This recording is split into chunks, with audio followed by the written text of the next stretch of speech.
오늘 우리가 함께 볼 말씀은 이사야서 41장 1절에서 7절까지 말씀입니다.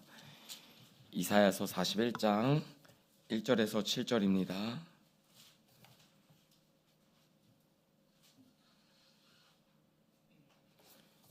이사야서 41장 1절에서 7절까지의 말씀을 우리 함께 보도록 하겠습니다. 함께 읽겠습니다. 시작. 섬들아 내 앞에 잠잠하라. 민족들아 힘을 새롭게 하라. 가까이 나아오라. 그리고 말하라. 우리가 서로 재판 자리에 가까이 나아가자. 누가 동방에서 사람을 일깨워서 공의로 그를 불러 자기 발 앞에 이르게 하였느냐. 열국을 그의 앞에 넘겨주며 그가 왕들을 다스리게 하되 그들이 그의 칼에 티끌 같게 그의 활에 불리는 촉에 같게 하매 그가 그들을 쫓아가서 그의 발로 가보지 못한 길을 안전히 지났나니 이 일을 누가 행하였느냐. 누가 이루었느냐. 누가 처음부터 만대를 불러내었느냐. 나 여호와라. 처음에도 나요 나중에 있을 자에게도 내가 곧 그니라. 섬들이 보고 두려워하며 땅끝이 무서워 떨며 함께 모여와서 각기 이웃을 도우며 그 형제에게 이르기를 너는 힘을 내라 하고 목공은 금장색을 격려하며 망치로 고르게 하는 자는 매질꾼을 격려하며 이르되 땜질이 잘 된다 하니 그가 못을 단단히 박아 우상을 흔들리지 아니하게 하는도다.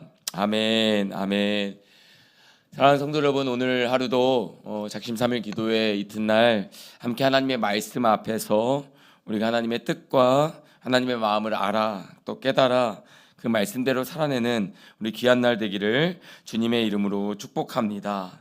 오늘 이사야서 41장 말씀 우리가 함께 나누기를 원하는데, 먼저 우리가 이사야서 40장 말씀부터 66장까지는 이제 이사야가 하나님의 말씀을 받아 바벨론 포로 가운데 있는 이스라엘 백성들에게 이 포로기의 생활이 영원할 것이 아니라 하나님의 징계 이후에, 심판 이후에 하나님의 약속대로 말씀대로 회복과 구원과 다시 가나안 이스라엘 땅으로 돌아갈 것을 예언하고 있는 희망의 선언이다.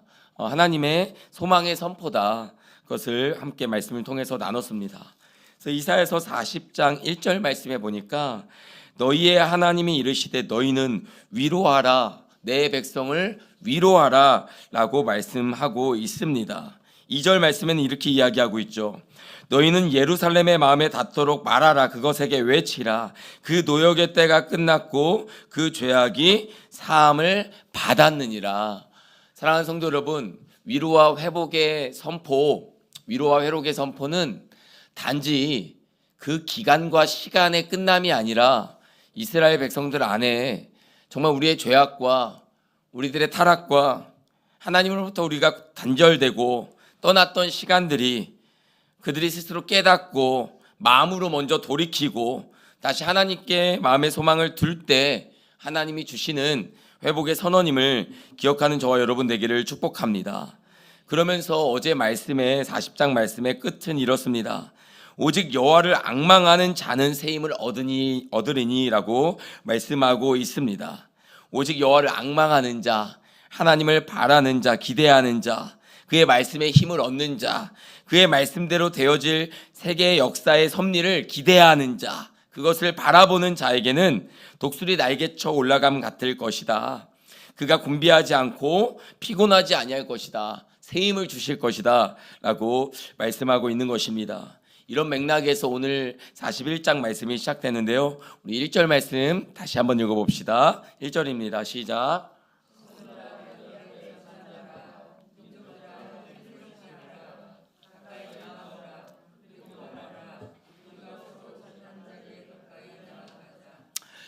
하나님께서 이사야 선지자에게 주신 말씀의 첫 번째는 섬들아 내 앞에 잠잠하라 라는 말씀입니다. 여러분, 우리가 어떻게 하나님의 뜻과 하나님의 경륜과 하나님의 세계 역사와 하나님의 구원하심에 참여할 수 있을까요? 그것은 우리가 먼저 하나님 앞에 서는 것입니다. 여러분, 기도란, 말씀을 듣는 것이란 또 우리가 찬양하는 것이란 다 무엇이냐면 하나님 앞에 먼저 서는 것입니다. 먼저 내 입술을 열고 먼저 나의 기도의 제목들을 아뢰고 먼저 내가 하고 싶은 말들을 하는 것이 아니라 하나님 앞에 하나님의 나를 향한, 우리를 향한, 교회를 향한, 이 세상을 향한 하나님 아버지의 마음을 먼저 듣는 것입니다. 먼저 아는 것이죠. 그래서 섬들아 내 앞에 잠잠하라. 민족들아 힘을 새롭게 하라. 가까이 나아오라. 그리고 말하라 라고 말씀하고 있는 것입니다. 하나님 앞에 나가서 하나님의 말씀, 하나님의 오늘과 어제와 내일에 관한 하나님의 경영, 그 아버지의 뜻을 알고 깨닫고 그리고 말하라 라고 이야기하고 있습니다. 오늘 1절 말씀에서 하나님께서는 장차 열방을 정복할 자를 하나님이 세우실 텐데 바로 그 하나님이 열방을 정복할 자를 세우시는 자가 바로 하나님 당신임을 보여주기 위해서 41장 1절 끝에 재판 자리로 가까이 나아가자라고 이야기하고 있는 거예요. 이 재판 자리는 무엇입니까? 세상을 심판하고 다스리는 이가 누구인지 하나님께서 드러내고 보여주기 위해서 지금 세상 열국의 사람들, 섬들의 사람들을 초청하고 있고 모으고 있는 장면을 이야기하고 있는 것입니다. 오늘 본문에서 장차 열국을 새롭게 할 자는 누구를 말하고 있을까요? 이사야서 45장 1절 우리가 아직 보진 않았지만 45장 1절을 보면 이렇게 얘기하고 있어요. 여호와께서 그의 기름 부음을 받은 고레스에게 이같이 말씀하시되 내가 그의 오른손을 붙들고 그 앞에 열국을 항복하게 하며 라고 이야기하고 있습니다. 하나님께서 열국을 모으고 계세요. 그리고 그 열국의 왕으로 장차 고레스를 세우시는데 고레스는 하나님이 직접 세우신 것이 아니라 사실 고레스는 어떤 사람이에요? 여러분 바벨론을 멸망시킨 나라가 페르시아입니다. 바벨론을 멸망시킨 나라가 페르시아인데 이 고레스는 바벨론 동쪽에 있었던 페르시아의 안산, 여기 경기도 안산 말고 이 페르시아의 안산이라는 작은 도시가 있어요. 그 작은 나라, 작은 도시 국가를 다스리던 사람이 고레스예요. 그러니까 지금으로 보면은 페르시아는 바벨론 다음에 거대한 제국을 이뤘던 나라지만 바벨론이 강대한 나라였을 때는 바벨론의 속국과도 같았던 동쪽의 아주 작은 도시 국가였다라는 거예요. BC 539년에 이 페르시아의 안산으로부터 시작된 고레스가 이 바벨론을 다 정복합니다. 그리고 더 넓은 제국을 건설하게 되어 이 더 넓은 제국을 우리가 페르시아라고 이야기를 하고 있는 것이죠. 이 페르시아의 이 안산에서 시작된 이 고레스가 정말 바벨론을 정복할 것이라고는 당시에 어느 나라 어느 민족도 상상하지도 예상하지도 못했던 것입니다. 우리 2절 말씀 한번 같이 읽어볼까요? 2절입니다. 시작. 누가 동방에서 사람을 일깨워서 공의로 그를 불러 자기 발 앞에 이르게 하였느냐. 열국을 그의 앞에 넘겨주며 그가 왕들을 다스리게 하되 그들이 그의 칼에 티끌 같게 그의 활에 불리는 조개 같게 하매. 바로 여기서 동방은 바벨론 동쪽에 있는 작은 나라였던 안산, 페르시아를 훗날 일으키는 그 도시를 말하고 있는 것입니다. 누가 동방에서 그 사람을 깨워서 그를 불러 자기 발 앞에 이르게 하였느냐. 바벨론과 모든 열국을 그의 앞에 넘겨주는 일이 어떻게 가능하게 된 것이냐. 그의 칼과 그의 활에 불리는 속절없이 넘어지는 그런 일들이 어떻게 일어날 수 있었겠느냐라고 말하고 있어요. 3절 말씀을 보니까 그가 그들을 쫓아가서 그의 발로 가보지 못한 길을 안전히 지났나니. 무슨 말이에요? 아니 페르시아의 작은 안산이라고 하는 그 작은 도시 국가가 한 번도 가보지 못한, 왜요? 지배당했잖아요. 이런 바벨론이 거대한 왕국입니다. 바벨론이 패권을 가지고 있어요. 감히 그 안산이라고 하는 작은 도시 국가는 이 바벨론의 힘과 비교할 수가 없던 그런 나라였거든요. 그런데 그런 고레스가 그들을 쫓아가서 그의 발로 가보지 못한 길을 안전히 지나갔다라고 이야기하고 있는 것입니다. 속절없이 무너지고 있는 바벨론 왕국을 보여주고 있는 것입니다. 페르시아가 세계의 패권국이 될 것이라고는 누구도 예상하지 못했어요. 바벨론에 대항할 나라가 없을 정도로 절대적인 힘이 있었는데 그런 페르시아가 바벨론 제국을 무너뜨리고 세계의 패권을 장악하게 되었다라는 것입니다. 사랑하는 성도 여러분, 이를 통해서 하나님께서는 45장에서 고레스 왕을 하나님이 기름 부으셨다라고 이야기하는데 이 고레스의 등장과 이 페르시아의 등장과 이 페르시아를 통해서 바벨론이 속절없이 무너지는 모든 과정을 왜 먼저 성경에서 말씀하냐 이거예요. 하나님께서 왜 먼저 이사야 선지자에게 이 열국이 페르시아 앞에 속절없이 무너지는 것을 왜 하나님이 구원의 역사인 성경책에서 보여주고 있느냐라는 거예요. 여러분, 세계의 역사를 보면 힘 있는 자가, 많은 것을 가진 자가 세계를 다스리는 것처럼 보입니다. 여러분, 그렇지 않아요? 여러분, 지금 21세기 2024년도를 지배하고 다스리는 패권 국가는 어딜까요? 여러분, 무엇이 이 역사와 세상을 주도하고 주관하는 것처럼 보일까요? 오늘을 살아가고 있는 저와 여러분은 아마도 경제적으로, 정치적으로, 군사적으로 이 세계를 움직이는 세계 대통령이 있다고 믿지 않습니까? 세계를 움직이는 거대한 힘들이 있잖아요.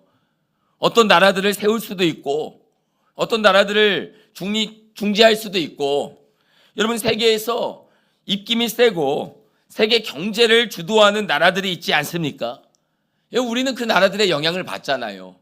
미국의 환율이 올라가고 떨어지는 거에 따라서, 금리가 올라가고 떨어지는 거에 따라서 정책들이 바뀌고 경제적인 여건들, 상황들이 변하는 세상 속에서 우리는 살아가고 있는 거예요. 영향을 수도 없이 많이 받는 것입니다. 그 영향 속에 우리는 살아가는 것입니다. 그러나 하나님은 말씀하시는 거예요. 하나님은 세계를 바벨론이 운영하고 경영하고 통치하고 다스리는 것처럼 보여도 오늘날 이 시대가 세계의 경제적, 군사적 패권을 가지고 있는 나라들이 다스리고 운영하고 있는 것처럼 보여도 그들을 세우시기도 하시고 무너뜨리기도 하시고 결국 세계 역사를 다스리고 섭리 경영하는 분은 하나님이심을 우리 가운데 보여주고 있는 것입니다. 그가 그들을 쫓아가서 그의 발로 가보지 못한 길을 안전히 지났다라고 이야기를 하고 있어요. 한 번도 싸워보지도 못한 나라예요. 고레스가 바벨론과 직접 싸워서 이긴 것이 아니라 사실은 바벨론 안에 있는 백성들이요, 여러분, 바벨론 안에 있는 얼마나 훈련된 군사들이 있었겠어요. 그런데 그때가 어느 때입니까? 절대로 우리의 군사와 경제력을 이길 수 없다라고 교만하여질 때거든요. 그들은 싸워야 된다라는 생각이 있었던 것이 아니라 그들의 부함과 그들의 번성과 그들의 패권에 안주하고 있을 때거든요. 그래서 고레스가 군사를 데리고 와도요, 싸울 생각을 하지 않고 무혈입성해서 그 정도는 방심했던 거예요. 그냥 아무 일도 일어나지 않을 거라 생각했던 거예요. 그런데 그런 고레스가, 페르시아가 바벨론을 다 정복해 버립니다. 사랑하는 성도 여러분, 우리의 믿음이 어떻습니까? 사단이, 악한 권세가 우리의 생각과 우리의 마음과 우리의 삶을 경영하고 이용하고 사용하려고 할 때 우리의 생각과 마음이, 우리의 존재가 그 사단과 악한 존재에 무혈입성하는 그런 존재가 되면 안 되는 거예요. 그래서 깨어서 지금 어떤 일들이 나의 삶과 가정과 교회와 세상 가운데 있는지를 우리가 역사를 보고 신문을 보고 뉴스를 보고 경제의 흐름을 보고 알 수 있는 것도 있지만, 말씀을 통해서 이 말세의 때가 어떠한지를 우리는 분별하고 알아야 되는 것입니다. 왜냐하면 우리는 그저 그냥 세계 경제 속에서 살아가는 것이 아니라, 말세라는 것은 무엇입니까? 종말이라는 것은 무엇입니까? 이 마지막 때 주님이 다시 오실 길을 예비하며 준비하며 살아내야 되는 하나님의 사람들, 성도들이기 때문에 그렇다라는 것입니다. 그래서 지금 이사야 선지자를 통해서 하나님이 말씀하시는 거예요.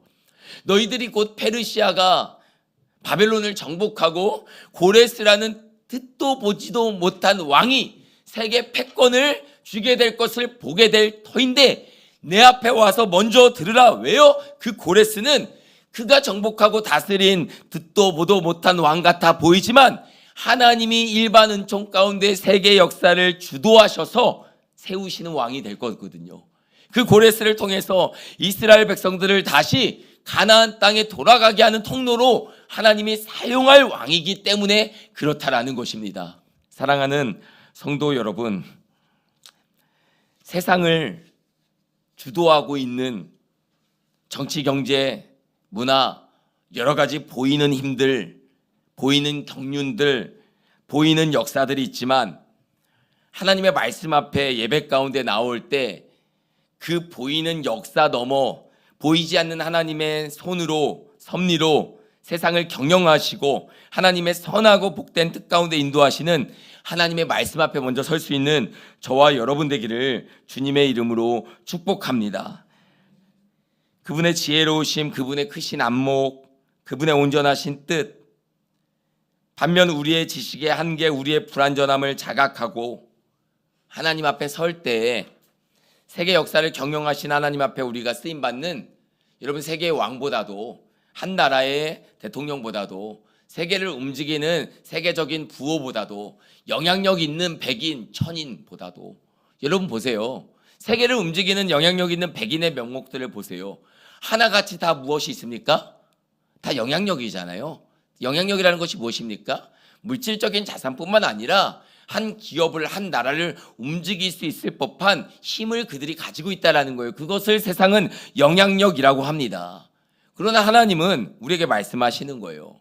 거룩한 성도, 하나님의 뜻을 따라 부름받은 거룩한 한 사람을 통해서 세상을 역사하신 그 하나님의 일들을 말씀을 통해 보여줌을 통해서 우리는 하나님 앞에 영향을 받는 성도, 그리고 말씀을 따라 믿음의 길을 살아가는 성도로서 하나님의 구원 경륜의 역사에 쓰임받는 여러분 아름다운 인생들 되시기를 주님의 이름으로 축복합니다. 5절에서 6절 말씀을 보면 섬들이 보고 두려워하며 땅끝이 무서워 떨며 함께 모여와서 각기 이웃을 도우며 너는 힘을 내라 라고 말한다고 했어요. 이건 무슨 말이에요? 페르시아가 쳐들어올 때 바벨론의 여러 나라들이 지금 서로를 바라보면서 야 우리 이거 어떡하냐 지금 대책 회의를 하고 있는 거예요. 섬들과 땅끝은 세계 열방을 말하고 있는 것입니다. 페르시아의 무서운 속도로 침략하는 것을 보면서 서로 대항하기 위해서 동맹을 맺고 대책을 마련하고 서로 힘을 내라 라고 이야기하고 있는 장면을 보여주고 있는 거예요. 공격을 막지 못했어요. 허무하게 무너지고 말았습니다. 사랑하는 성도 여러분, 이런 어려움이, 문제가, 예상치 못한 혼란이, 예상치 못한 반격이 찾아올 때 세상의 방법은 딱 하나예요. 대책을 마련하는 것입니다. 대책을 마련하는 거예요. 내가 가지고 있는 것들, 내가 가진 인맥, 내가 가지고 있는 소유, 내가 가진 지혜, 내가 가지고 있는 총 자산을 동원해서 예기치 못한 일들을 막을 방법을 생각해내는 것입니다. 그러나 그것이 되겠습니까?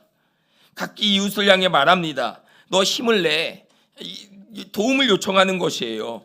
흔들리지 않는 우상을 박아놓고 사람이 자기의 지혜로 만들어 놓은 우상을 가지고 그것을 의지해서 이 상황을 도우라고 이야기하고 있는 거예요. 사람이 열심히 일해서 만들어 놓은 돈과 명예와 사람의 지혜가 만들어 놓은 결과물을 가지고 사람의 지혜로 일어나지 않는 세상의 일들, 하나님의 일들을 대비하라라고 이야기하고 있는 거예요. 불가능한 것이죠. 사람의 지혜 밖에 일어나는 일들을 어떻게 사람의 지혜 안에서 그것을 해결할 수 있겠어요? 그러니까 인생이 그렇게 어리석은 것입니다. 이런 문제란 것이 무엇이에요? 우리가 문제라고 느끼는 모든 것들은요, 내 힘으로 감당할 수 없다라는 것이 깔려져 있는 거예요. 여러분, 어떨 때 우리가 문제를 느낍니까? 건강의 문제 어떨 때 느껴요? 약 한 번 먹고 병원 한 번 가서 수술 받아서 해결될 일이라면 우리가 큰 염려, 잠시 잠깐 염려하겠지만 그냥 병원 가면 되는 거예요. 약 먹으면 되는 것이죠. 경제적인 어려움이 있어도 그거 이것 좀 팔아서 해결하면 되는 거야. 이 정도 수준이면 그냥 내가 가진 것으로 해결하면 되죠. 자녀들의 문제, 부모의 문제, 관계의 문제, 내가 가진 지혜와 열심으로 해결할 수 있는 범위라면 그냥 그렇게 하면 됩니다. 그런데 인생의 대부분의 문제는 내 손 밖을 벗어났다라는 거예요. 그러면 내 손 밖을 벗어난 문제에 대해서 내 머리를 의지하고 다른 사람의 손을 의지할 것이 아니라 내 손 밖에서 하나님의 손으로 경영하시는 그 하나님의 마음, 하나님의 말씀, 하나님의 경영 앞으로 지금 나아가라라고 이사야 선지자는 이야기하고 있는 것입니다. 사랑하는 성도 여러분, 사람들 앞에 떠드는 것보다 하나님 앞에 잠잠한 것이 더 큰 능력이 있는 것입니다. 그 하나님 앞에 듣고 그 아버지의 마음을 받아 그 아버지의 마음을 따라 살아가는 순종이 여러분 승리의 삶을 일으킨다라는 것을 꼭 기억하는 저와 여러분 되기를 주님의 이름으로 축복합니다. 말씀을 맺겠습니다. 오늘 말씀에서 우리가 기억해야 될 것은 하나님의 위로와 회복, 하나님의 섭리와 경영. 회복은 그냥 주어지지 않았어요. 하나님께서는 내가 너희 회복해 줄게 하고 가나안 땅으로 곧장 인도하지 않으셨어요. 일반 세계 경영 속에 그들이 생각지도 못한 방법, 저 변방에 있는 작은 나라가 영원할 것 같았던 바벨론을 무너뜨리고 저 변방에 있는 작은 나라의 왕이 이스라엘 백성들, 유대인들을 다시 고국으로 돌아가게 하는 그런 종교 정책을 펼칠 것이라고는 생각하지도 못했어요. 그렇다면 일반 역사의 정치, 경제, 사회, 문화를 보면서 우리는 낙심하기도 합니다. 우리의 삶의 형편을 보면서 좌절하기도 합니다. 그러나 진짜 하나님의 사람은 돌아가는 세상 역사 속에서도 하나님의 주권을 신실하게 믿으며 하나님께서 행하실 일들을 기대하며 우리가 행해야 될 것은 일반 역사를 움직이려는 욕심과 탐욕이 아니라 세계를 경영하시는 하나님의 말씀 앞에 거룩함과 정결함으로 오늘 나를 부르신 삶의 자리에서 믿음의 삶을 다하고 내게 주어진 일들을 다하고 하나님의 일들을 바라보는 믿음의 눈을 가지고 살아가는 것이 너무나도 중요하다라는 것입니다. 사랑하는 성도 여러분, 오늘 함께 기도하실 때 하나님 앞에 먼저 이 역사적 격동기에 대한민국 땅에 선이라는 곳에 저와 여러분을 부르시고 세우신 하나님 아버지의 뜻을 우리가 알기를 원합니다. 하나님이 우리를 고레스처럼 부르신 거예요. 고레스가 이스라엘 백성들을 다시 돌아가게 했다면 우리를 통해 주의 품에 돌아가게 될 수도 없이 많은 영혼들을 우리들에게 잠재적으로 맡긴 것입니다. 하나님 앞에 쓰임받는 피곤한 자에게, 무능한 자에게 능력과 힘을 더하시는 하나님 앞에 오늘 새 힘을 얻어 주님 앞에 듣고 또 주님 앞에 말하고 주님 앞에 살아가는 저와 여러분 되기를 주님의 이름으로 축복합니다. 기도하겠습니다. 하나님 아버지 감사합니다. 하나님 오늘도 말씀 앞에 우리를 세웁니다. 우리의 지혜를 넘어 하나님의 지혜로, 우리의 계획을 넘어 하나님의 계획으로, 우리의 역사를 넘어 하나님의 계획 가운데 살아가는 복된 성도들이 될 수 있도록 은혜를 더하여 주옵소서. 나의 한계를 넘어설 때 절망하는 것이 아니라 그 한계 너머에서 하나님의 계획과 신실한 섭리 가운데 일하시는 주님을 바라볼 수 있는 믿음의 영적 시야를 주님 허락하여 주옵소서. 독수리가 높은 곳에서 저 아래 모든 세상을 바라보는 것처럼 세상을 경영하시는 하나님의 마음과 하나님의 뜻을 분별하여 알 수 있고 그 하나님의 경륜에 참여하는 하나님의 자녀의 복된 삶을 살아가는 우리 모든 성도들이 되게 하여 주옵소서. 감사드리며 예수님의 이름으로 기도하였습니다. 하늘에 계신 우리의 아버지여, 이름이 거룩히 여김을 받으시오며 나라가 임하옵시 뜻이 하늘에서 이루어진 것 같이 땅에서도 이루어지이다. 오늘 우리에게 일용할 양식을 주옵시고 우리가 우리에게 죄진 자를 사하여 준 것 같이 죄를 사하여 주옵시고 우리를 시험에 들게 하지 마옵시고 다만 악에서 구하옵소서. 나라와 권세와 영광이 아버지께 영원히 있